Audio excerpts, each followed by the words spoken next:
जय माता दी। श्री दुर्गा सप्तशती 5वां अध्याय। देवताओं द्वारा देवी की स्तुति। चंड मुंड के मुख से अंबिका के रूप की प्रशंसा सुनकर शुंभ का उनके पास दूत भेजना और दूत का निराश लौटना।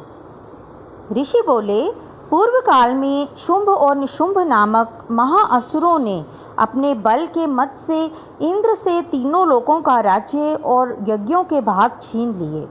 वे दोनों सूर्य, चंद्रमा, कुबेर, धर्मराज और वरुण के अधिकारों को छीनकर स्वयं राज्य करने लगे।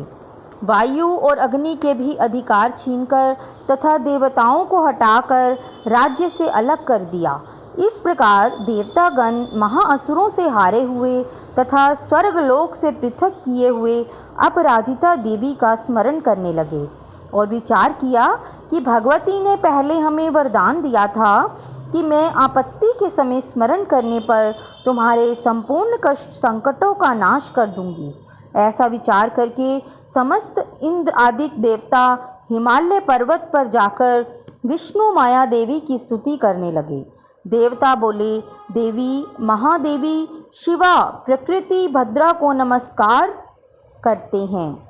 रौद्रा, नित्या, गौरी, धात्री, ज्योत्सना रूपिणी, इंद्र रूपिणी, सुख स्वरूप भगवती को हम निरंतर नमस्कार करते हैं। कल्याणी, वृद्धि और सिद्धि रूपा देवी को हम सब नमस्कार करते हैं।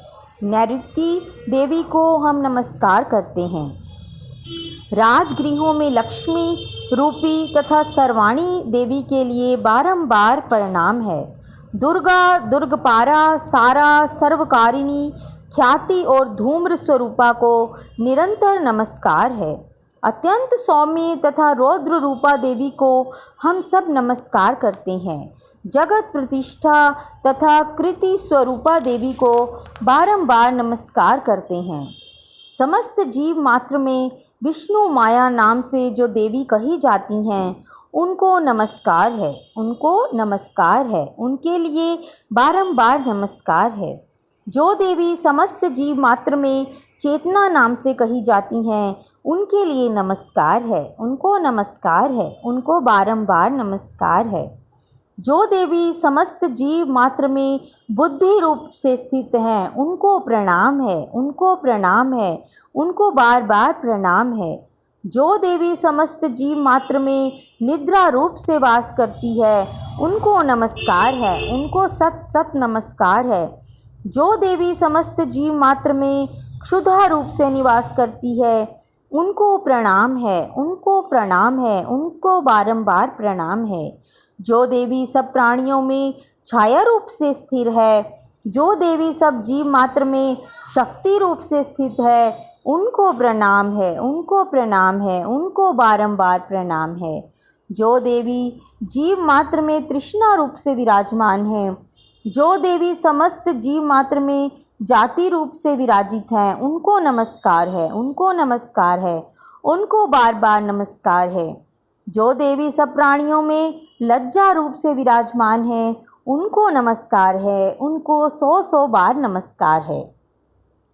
जो देवी समस्त जीव मात्र में श्रद्धा रूप से विराजमान है, उनको हम सबका प्रणाम है। जो देवी समस्त जीव मात्र में कांति रूप से विराजमान है, उनको प्रणाम करते हैं, उनको हम प्रणाम करते हैं, उनको बार बार प्रणाम है। जो देवी समस्त जीव मात्र में लक्ष्मी रूप से स्थित हैं, उनको नमस्कार है, उनको नमस्कार है, उनको बार बार नमस्कार है।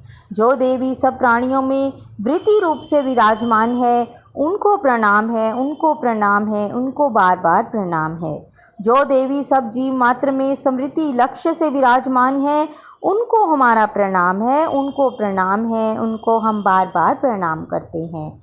जो देवी समस्त प्राणियों में दया रूप से विराजमान है, उनको प्रणाम है, उन्हें हम प्रणाम करते हैं, उन्हें हम सब बारंबार प्रणाम करते हैं। जो देवी सब प्राणियों में तुष्टि रूप से स्थित हैं, उन्हें हम प्रणाम करते हैं। जो देवी सब प्राणियों में माता रूप से स्थित हैं, उनको प्रणाम है, उनको बारंबार प्रणाम है।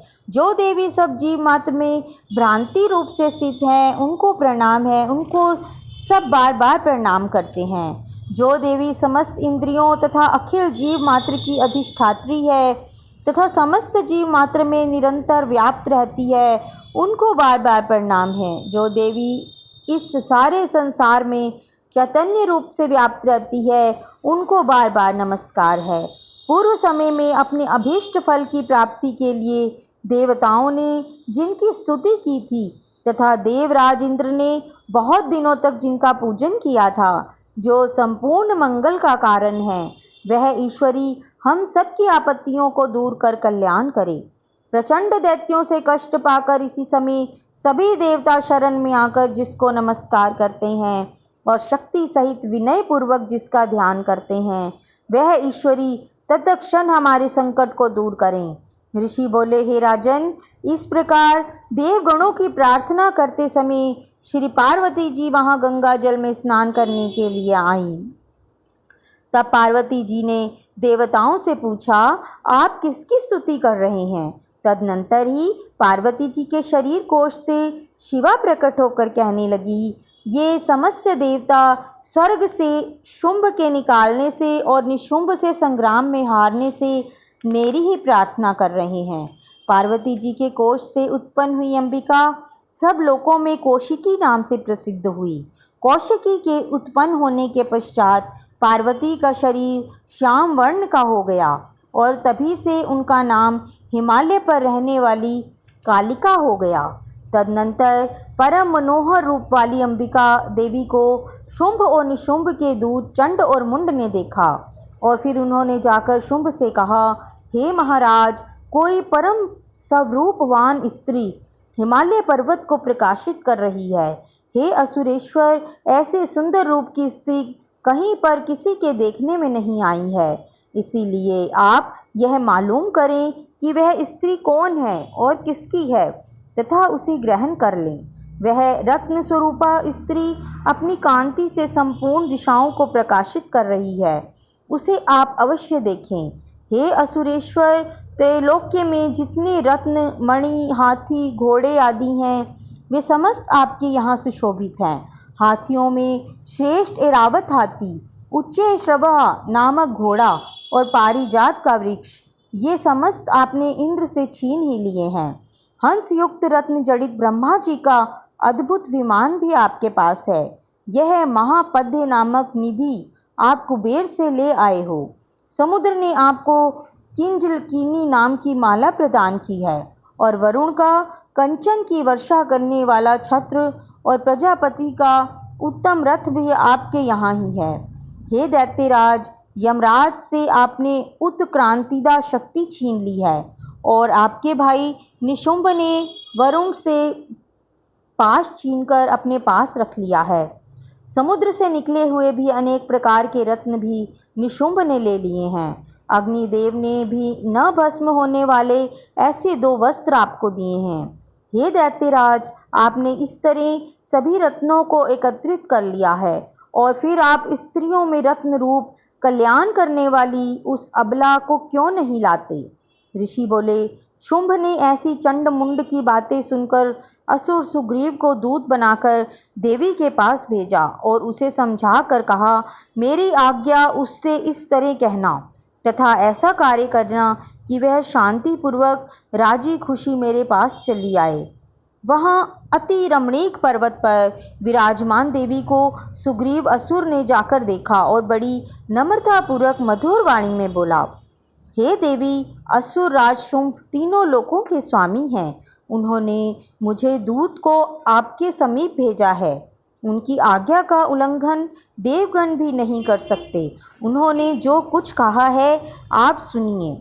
ये सब तीनों लोक मेरे हैं, सब देवता मेरे अधीन हैं और संपूर्ण यज्ञ के भागों को भी मैं ही पृथक पृथक ग्रहण करता हूँ। तीनों लोकों के उत्तम रत्न हमारे पास हैं और इंद्र का वाहन ऐरावत हाथी भी हमने छीन लिया है। समुद्र मंथन से उत्पन्न उच्चे श्रवा नामक घोड़ा देवताओं ने विनयपूर्वक मुझे भेंट कर दिया है। हे शोभने, इसके अलावा अन्य जो कुछ भी रत्न गंधर्व तथा नागों के पास थे, वे सभी हमको प्राप्त हो गए हैं। हे देवी, हम तुमको संसार भर की स्त्रियों में रत्न समझते हैं, क्योंकि रत्नों के भोगने वाले तो केवल हम ही हैं। हे चंचल नेत्र वाली, तुम मेरे या महापराक्रमी मेरे भाई निशुंभ की सेवा में आ जाओ, क्योंकि तुम रत्न स्वरूपा हो। हमको ग्रहण करने से तुम्हें अतुल ऐश्वर्य मिलेगा। ऐसा अपनी बुद्धि से विचार कर हमारी पत्नी हो जाओ। ऋषि बोले, दूत की इस प्रकार बातें सुनकर संपूर्ण संसार को धारण करने वाली भगवती भद्रा गंभीर भाव से मुस्कुराती हुई कहने लगी। देवी बोली, हे दूत, तूने इस समय जो कुछ भी कहा है वह सत्य है, इसमें कुछ भी असत्य नहीं है। शुंभ तीनों लोकों का राजा है और निशुंभ भी उसी के समान पराक्रमी है, परंतु इस विषय में मेरी जो प्रतिज्ञा है उसे मैं किस तरह झूठी करूं? मैंने जो प्रतिज्ञा की है उसे सुन। जो मुझे युद्ध में जीतकर मेरे अभिमान को चूर्ण कर देगा तथा मेरे समान बलवान होगा, वही मेरा पति होगा। इसीलिए शुंभ अथवा निशुंभ महाअसुर यहाँ आए, मुझे जीत लें और तत्काल ही मेरे साथ विवाह कर लें। दूत बोला, हे देवी, तुझे बड़ा अभिमान है, मेरे सामने इस प्रकार की बातें मत कह। तीनों लोकों में ऐसा कौन सा पुरुष है जो शुंभ और निशुंभ के सामने खड़ा हो सके? उन असुरों के सामने समस्त देवता युद्ध में नहीं ठहर सकते। तुम अकेली किस तरह उनके सामने युद्ध में ठहर सकोगी? अतः तुम मेरे कथनानुसार उनके पास मेरे साथ चलो, नहीं तो केश पकड़कर घसीटते हुए उनके पास तुम्हें ले चलना पड़ेगा। देवी बोली, तूने जो कुछ भी कहा वह बिल्कुल सत्य है। शुंभ और निशुंभ दोनों ही बहुत अधिक बलवान हैं, परंतु मैं विवश हूँ, क्योंकि मैं बिना सोचे विचारे ही प्रतिज्ञा कर चुकी हूँ। इसीलिए तू जा और असुर राज शुंभ से मैंने जो कुछ कहा है समझा कर कहना, तब वह जो उचित समझे करें। इति श्री मार्कंडेय पुराण के देवी महात्म्य में देवी दूत संवाद नामक 5वां अध्याय समाप्त। ओम ऐं ह्रीं क्लीं चामुंडाय विच्चे। 6ठा अध्याय धूम्रलोचन वध। ऋषि बोले, देवी का यह शब्द सुन क्रोध युक्त दूत ने दैत्यराज शुंभ के पास जाकर पूरी कथा विस्तार पूर्वक सुना दी। तब दूत से समस्त बातों को सुनकर दैत्यराज ने क्रोधित होकर असुर सेनापति धूम्रलोचन से कहा, हे धूम्रलोचन, तुम शीघ्र ही अपनी सेना समेत वहां जाओ, उस दुष्टा के केश पकड़कर घसीटते हुए बलपूर्वक यहाँ ले आओ। यदि उसकी रक्षा करने को कोई देवता, यक्ष या गंधर्व आए तो उसे अवश्य मार डालना। ऋषि बोले, इस प्रकार दैत्यराज से आज्ञा लेकर धूम्रलोचन 60,000 दैत्यों की सेना लेकर वहां शीघ्र पहुंच गया और देवी को देखकर ललकार कर कहा, तू बहुत जल्द शुंभ और निशुंभ के पास चली जा। यदि तू प्रसन्नतापूर्वक नहीं चलेगी तो मैं तेरे केश पकड़कर तुझे घसीटता हुआ ले जाऊंगा।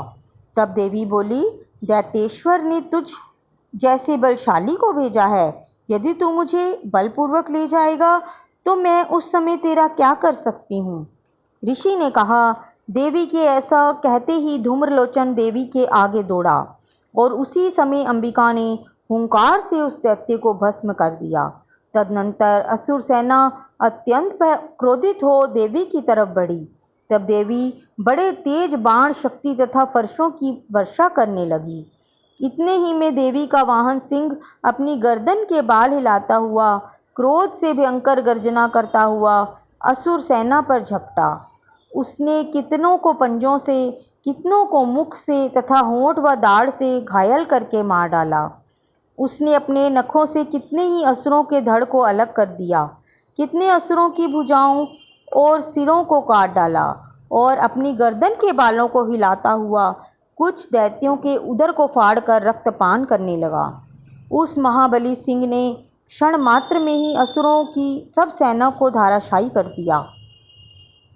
असुरराज ने जब यह सुना कि देवी ने धूम्रलोचन को मार दिया है और उसके सिंह ने समस्त सेना को नष्ट कर दिया है, तो उसके होंठ क्रोध से फड़काने लगे और उसने चंडमुंड नामक महाअसुरों को आज्ञा दी कि हे चंड, हे मुंड, तुम विशाल सेना लेकर जाओ, वहाँ से उस स्त्री के केश पकड़ कर लाओ।